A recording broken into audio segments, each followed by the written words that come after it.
Flash news कार्यक्रम में आपका स्वागत है। आइए शुरुआत करते हैं हेडलाइंस के साथ।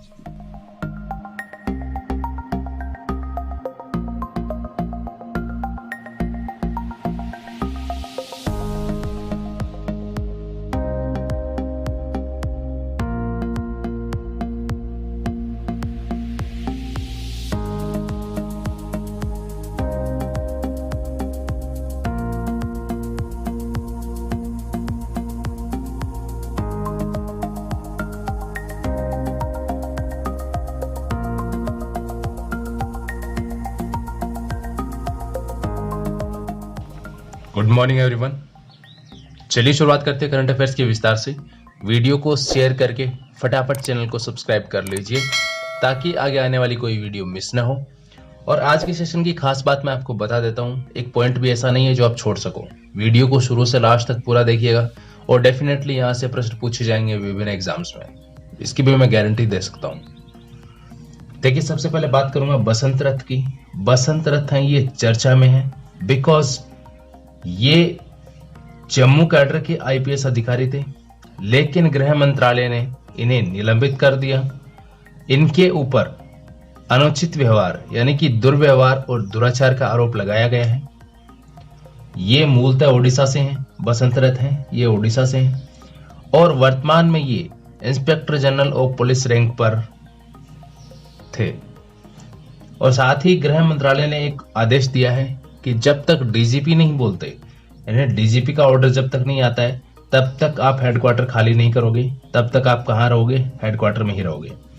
तो गाइज, आपकी इस पर क्या राय है? इस प्रकार से एक अधिकारी को निलंबित करना और ये कहाँ तक सही है, ये आप मुझे कमेंट में बताइए। बिकॉज ये बहुत बड़ी बात है कि आप अनुचित व्यवहार का आरोप लगाकर एक इंस्पेक्टर जनरल रैंक के अधिकारी को सस्पेंड कर रहे हैं। आगे मैं बात करूंगा कैबिनेट के कुछ निर्णय हैं, बहुत ही महत्वपूर्ण है, एक भी पॉइंट नहीं छूटना चाहिए और यहां से मैं गारंटेड कह सकता हूं कि प्रश्न पूछे जाएंगे।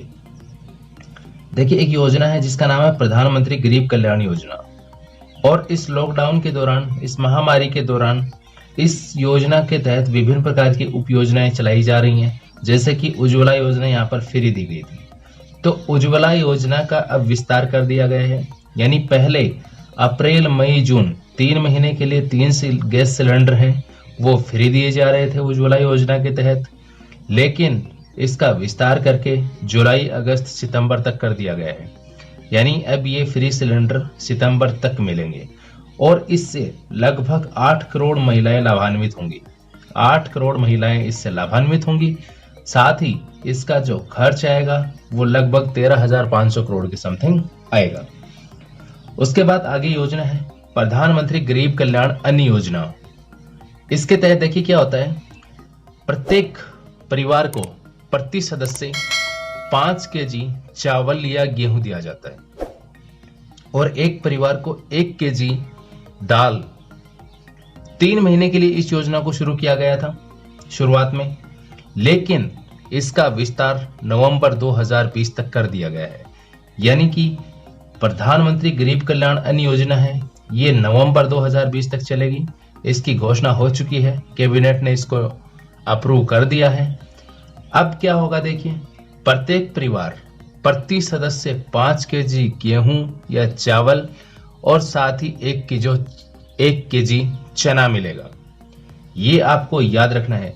देखिए, यहाँ पर इसके अलावा एक चीज और है, जो पहले से खाद्य सुरक्षा के तहत 2 रुपए या 3 रुपए के हिसाब से जो अन्न पहले से मिल रहा था वो तो मिल ही रहा है। इसके अलावा यहाँ पर पीएम गरीब कल्याण अन्न योजना के तहत प्रति परिवार प्रति सदस्य, जैसे मान लीजिए अगर किसी परिवार के अंदर 5 सदस्य हैं तो उस परिवार को 25 केजी गेहूं या चावल प्रति माह मिलेगा। और ये कब तक मिलेगा? नवंबर 2020 तक मिलेगा। इससे लगभग 81 करोड़ लोग लाभान्वित होंगे। और यहां पर देखिए महत्वपूर्ण बात, ये 8 महीने तक चलने वाली योजना है और आजादी के बाद से लेकर अब तक ये एकमात्र ऐसी योजना है जो इतने लंबे समय के लिए इस प्रकार से चल रही है। तो ये आपको याद रखना है। उसके बाद देखिए कृषि क्षेत्र में सुधारों के लिए, इंफ्रास्ट्रक्चर और लॉजिस्टिक सुधारों के लिए लगभग 1 लाख करोड़ यानी कि 1 ट्रिलियन फंड की घोषणा की गई है कि हम कृषि क्षेत्र को मजबूत बनाएंगे। बिकॉज ये भी कहा यहाँ पर नरेंद्र सिंह तोमर ने, जो कि कृषि मंत्री हैं, लॉकडाउन के दौरान सारी की सारी गतिविधियां बंद थी, लेकिन कृषि क्षेत्र ऐसा था जो चल रहा था। उसके साथ ही दूसरा है यहाँ पे देखिए, ऋण क्रेडिट गारंटी होती है। जब लोन लेता है किसान तो उसको ऋण क्रेडिट गारंटी दी जाती है। ऋण क्रेडिट गारंटी के लिए यहाँ पर 2 करोड़ का प्रावधान किया गया है। This is important. नेक्स्ट आगे बढ़ते हैं। अगला पॉइंट देखिए, जो कर्मचारी हैं, नियोक्ता हैं, उनके लिए यहां पर देखिए क्या छूट दी गई है। एक योजना चलाई गई थी कि जो ईपीएफ है, ईपीएफ फंड के अंदर 3 महीने के लिए सरकार वहन करेगी। किस प्रकार से? देखिए यहां पर एक होता नियोक्ता और एक कर्मचारी, दोनों के शेयर यहां पे 24% वो गवर्नमेंट पे कर रही थी, यानी 12% राशि नियोक्ता की और 12% कर्मचारी की, ये पीएफ फंड में जाता है। तो पीएफ फंड की 24% जो संपूर्ण राशि है वो यहां पर सरकार ने वहन करने की बात कही थी अप्रैल, मई, जून, लेकिन इसको बढ़ा के जुलाई, अगस्त, सितंबर यानी 3 महीने और बढ़ा दिया गया है। तो यहां पर यह भी याद रखना है। तो टोटल हो गए यहाँ पे 24%।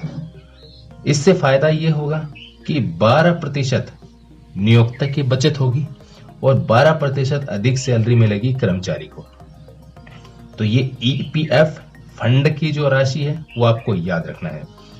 उसके बाद आगे बात करेंगे। देखिए इसके लिए एक विशेष ये भी है कि ये राशि उन्हीं को मिलेगी, ईपीएफ फंड का वहन सरकार उन्हीं के लिए करेगी जिस कंपनी में कम से कम 100 से कम सदस्य काम करते हैं, यानी जिस कंपनी में 100 से कम कर्मचारी काम करते हों और जिनकी सैलरी 15,000 रुपए से कम हो या 15,000 रुपए हो, उन्हीं के लिए सरकार यहाँ पे 24% ईपीएफ है वो पे करेगी।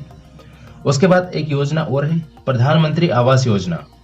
इसके तहत एक उप योजना शुरू की जा रही है जिसका नाम है affordable rental housing complexes. Affordable rental housing complexes यानी कि AHRCS। देखिए इसकी खास बात क्या है, अभी कहा है कि प्रधानमंत्री आवास योजना के तहत काफी सारे मकान ऐसे हैं जो बनकर तैयार हैं और वो अभी किसी को अलॉट नहीं हुए हैं। तो उनका क्या किया जाएगा? लगभग 107 शहरों के अंदर 1,08,000 मकान तैयार हैं बनकर, जो किसी को अलॉट नहीं हुए हैं। तो कहा है कि शहरों के अंदर जो प्रवासी हैं, जो प्रवासी मजदूर हैं, हम उनको ये किराए पर देंगे, हम उनको ये किराए पर देंगे। इससे ये होगा कि जिन लोगों को घर नहीं मिलता है, प्रवासी मजदूरों को, उनको आसानी से घर मिलेगा और वो भी एक सस्ती किराए पर। इसके लिए जो किराया है वो लोकल बॉडीज हैं वो तय करेंगी। उसके बाद जो बीमा कंपनीज हैं, जैसे कि 3 बीमा कंपनी की यहाँ पर मंत्री ने बात की थी, उनको 12,750 करोड़ का निवेश उनके अंदर किया जाएगा केंद्र सरकार द्वारा। उन कंपनियों का नाम मैं आपको बता देता हूँ। 3 बीमा कंपनियां हैं और इनकी स्थिरता बनाए रखने के लिए यहाँ पर 12,750 करोड़ रुपए का निवेश केंद्र द्वारा किया जाएगा।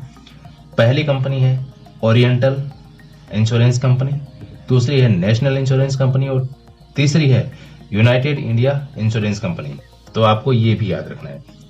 उसके बाद आगे देखिए, बहुत ही महत्वपूर्ण पॉइंट है, मालदीव और श्रीलंका दोनों को मीजल्स और रूबेला से मुक्ति मिल गई है और इन्होंने इसके लिए लक्ष्य रखा था 2023। मालदीव और श्रीलंका ने कहा था कि हम 2023 तक मीजल्स और रूबेला से पार पा लेंगे, यानी इनसे मुक्त हो जाएंगे, लेकिन अपने लक्ष्य से पहले ही इन्होंने इसको हासिल किया है। और दक्षिणी पूर्वी एशिया क्षेत्र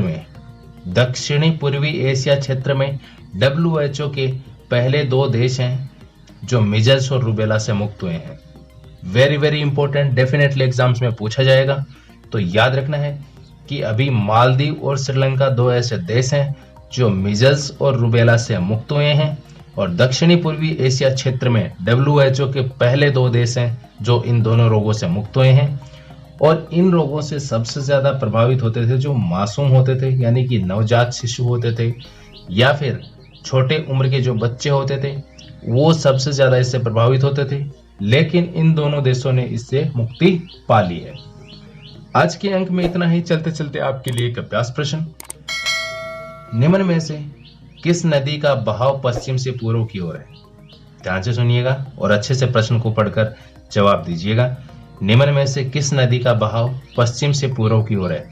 ब्रह्मपुत्र, ताप्ती, चंबल या दामोदर?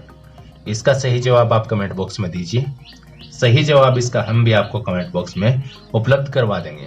मिलते हैं अगले सेशन में, तब तक के लिए